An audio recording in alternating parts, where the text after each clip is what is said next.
My guest is Darrell Johnson, the CEO for OCTA, Orange County Transportation Authority. Darrell, thank you for being with me this afternoon to talk a little bit about moment with GLA and the ambassador segment of our industry.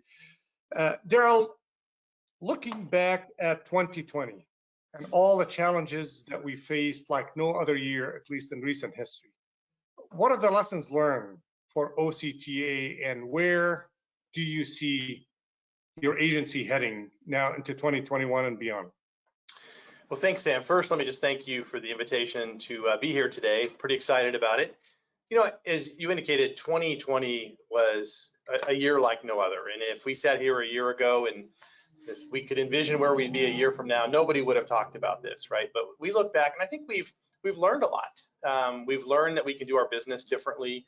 We've learned that our job is sort of mobility providers. In our case, we're building projects. We run the transit system in Orange County. We invest in local streets and roads, but people are making different choices. And a little bit about our workforce. We've put our professional staff workforce in a remote environment for nearly a year, over 500 people. Obviously, we have frontline workers. That's been very challenging. But another thing we learned is what our residents and the people that work and live in Orange County are doing. And we surveyed them last June, and we asked, what are you doing? And at least 61% were working from home at least one day a week. That's triple what it was before that. And when you ask them what they're going to do in the future, they see more of that. So I think as we think about our industry, the idea of just adding a lane, putting out another bus, putting out another train, we have to think differently. We have to think about how we can engage and provide people mobility choices for a future that's different than our past. And it changed really quickly.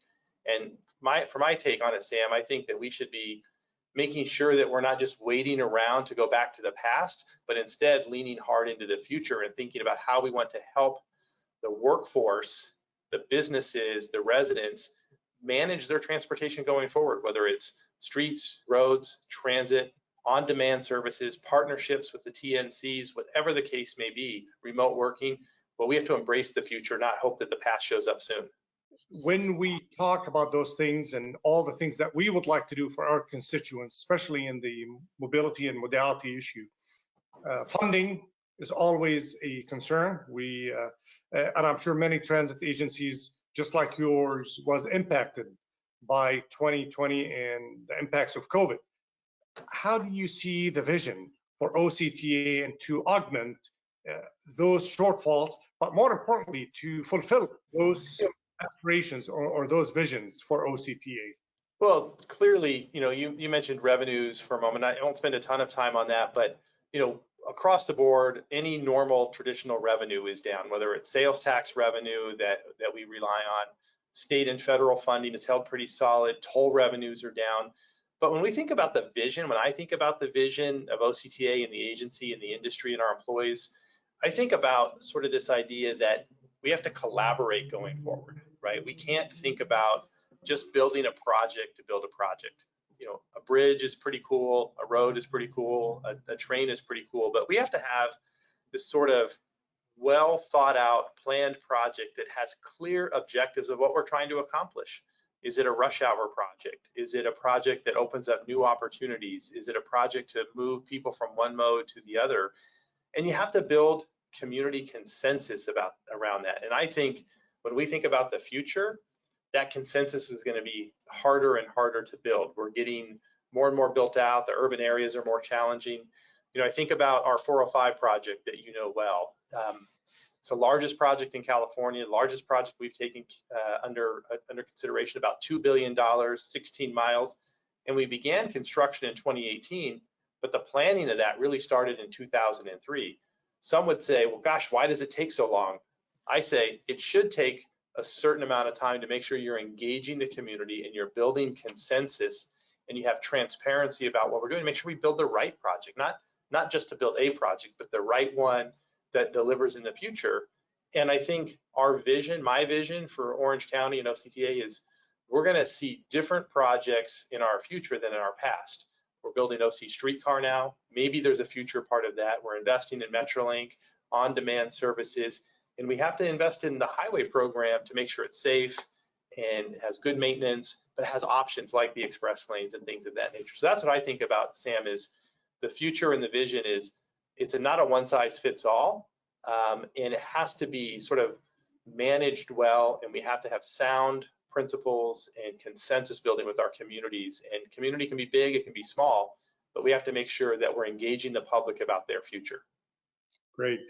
You mentioned a couple key words, Darrell, is collaboration and consensus. I've known you for quite a while, and I know you're a champion and advocate for partnering.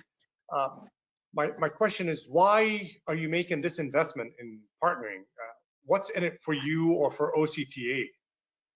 You know, obviously, you know partnering better than anyone, but this idea that you put together a formal structure to make sure that you can work through your issues and your challenges, and I think that is super important. But I think one of those benefits of partnering is also that trust that you build in a team. And it's easy to have a team of people that don't know each other working on things that don't matter. You know, maybe that's easier said than done. But when things get tough and they get challenging, which big projects have challenges, that's where you need to build credibility and trust in that team early on. So when you get down that proverbial road, you have to make the tough decisions, and you have to be able to look each other in the eye and say, we need to make this decision. And I view it as an investment, but not just an investment in partnering, but an investment in the project, and an investment in the outcome of the project. And that collaboration that you build in that teaming environment, and teams change over time. They have different members, they have different pieces of it, they have different tasks, but the importance of making sure that we can sort of solve our issues and make decisions that are better for the project. Because I think without partnering, Sam, people make projects that are good, or decisions that are good for their individual organization or their individual department, or maybe their individual, P&L, whatever the case may be. But with partnering, if we do it right, we're making decisions that are good for the project, and that's what I think is so critical. With that, Darrell, how do we breed the next generation leaders that can embrace the same vision, the same philosophy, well after you and I are gone, to make sure that this industry is sustainable, especially in providing those services that you were talking about? I think, Sam, we have to think about the next generation of transportation industry people with a much more open mind, right? We know we're going to need the engineers, we know we need the planners, but we're also going to need the social media experts, we're going to need the technology experts, we're going to need the communications experts, the financial wizards. And I think we need to do a couple of things. One is we need to engage young people in the excitement about working on things for their community. You can be a technology person and you can work in Silicon Valley, or you can be a technology person, you can work on a big project at OCTA or another transportation entity in California. We have to excite and engage in that. And one of the ways we've been doing that at OCTA, I'm very proud of, is we've been trying to develop our next generation leaders through internal, what I call development academies. I'm a product of a management trainee program right out of college 30 years ago. And I've never forgotten those opportunities. So we have an intern development academy. We take interns and we put them through a development academy. It's a competitive program. We have an early career academy, people that are early in their career, helping them understand what options are available to them when they joined OCTA. I like to say, you don't just get a job, you joined an organization, you joined a family. We have a management development academy, because you move from that early career to you manage things. And then finally, I think extremely critical is our leadership development academy, where people apply for the position or to the academy. They shadow me, they shadow our executive team, they meet with board members, they go to really important, critical, high-level meetings, strategy sessions, and that's really important. And if we continue to develop and invest, much like investing in the project with partnering, this is investing in the workforce. At the same time, things like a mentor program, right? I'm sure you can think back about somebody in your career, formal or informal, that was your mentor. And if we're doing things right, you and I are going to be someone's mentor in the future. We're going to help them think through this, and we have to be generous with our time. We can't be too busy to help the future of the workforce. I'm a big fan of job rotation. What's the best way to get people exposed to multiple facets of your organization? Allow them to rotate through it. See what it's like to be in the field. See what it's like to be in a headquarters function. See what it's like to be in a maintenance facility. I think those are so important that we can't lose sight of that. And then lastly, there's some great industry organizations out there. It could be WTS, it could be ASCE, it could be COMTO, there's APTA, so many different things. And we have to allow our workforce to engage in those industry organizations so they can see all of those opportunities. So last I'll say on that, Sam, is, and it can't be an afterthought. It has to be part of our active, focused efforts, and it has to be part of how we manage and how we lead. It can't just be, when I have time, I'm going to do this. It has to be part of our daily thinking.